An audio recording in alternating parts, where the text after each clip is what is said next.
अक्सर लोग कहते सुने जाते हैं कि मैं बैरागी हो रहा हूँ या मेरा मन बैरागी हो गया है।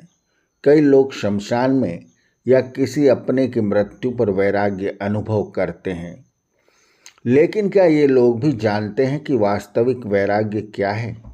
आइए समझने का प्रयास करते हैं। महर्षि पतंजलि योग शास्त्र में वैराग्य की परिभाषा इस प्रकार लिखते हैं: दृष्टानुश्रविक विषय वितृष्णस्थ वशीकार संज्ञा वैराग्यम।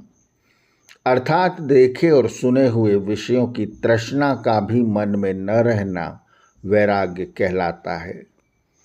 जब सांसारिक विषयों की मन में इच्छा भी नहीं रहती तो मनुष्य का ध्यान परमात्मा की ओर चलता है। यही वैराग्य मनुष्य के लिए निर्भयता का कारण बन जाता है। यह बहुत ऊंची अवस्था है, इस तक सभी व्यक्ति नहीं पहुंच सकते।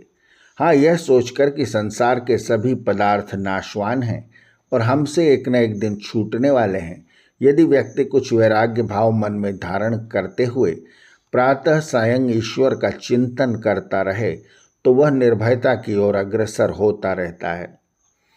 अध्यात्मवाद पर चलने वाला व्यक्ति ही वैराग्य धारण कर सकता है, जबकि भौतिकवाद के मार्ग पर चलने वाले लोगों ने केवल प्रकृति और उसके परिणाम को ही स्वीकार किया।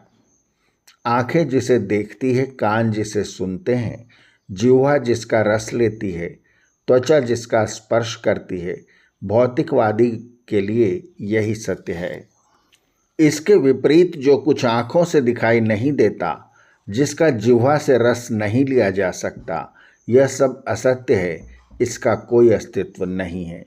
इसी आधार पर उन्होंने आत्म तत्व को ठुकरा दिया। उनकी परिभाषा केवल सांसारिक पदार्थों पर ही ठीक उतरती है। वे संसार और सांसारिक पदार्थों को ही सत्य मानते हैं। भूमि, संपत्ति, धन, स्त्री और संतान तक ही इनकी दृष्टि रहती है। केवल शरीर, केवल दृश्यमान जगत और केवल वर्तमान जीवन ही उनके लिए परम सत्य है। प्रश्न यह है कि मनुष्य भौतिकवादी दृष्टिकोण अपनाता क्यों है? इसका उत्तर कठोपनिषद के ऋषि देते हैं। परिज्ञखानी व्यत्रणत स्वयंभूस्त रस्यात् पराश परिष्यति नान्तरात्मन कश्चिद धीरः प्रत्यगात्मान में क्षदाव्रत चक्षुरमृत्वमिच्छन।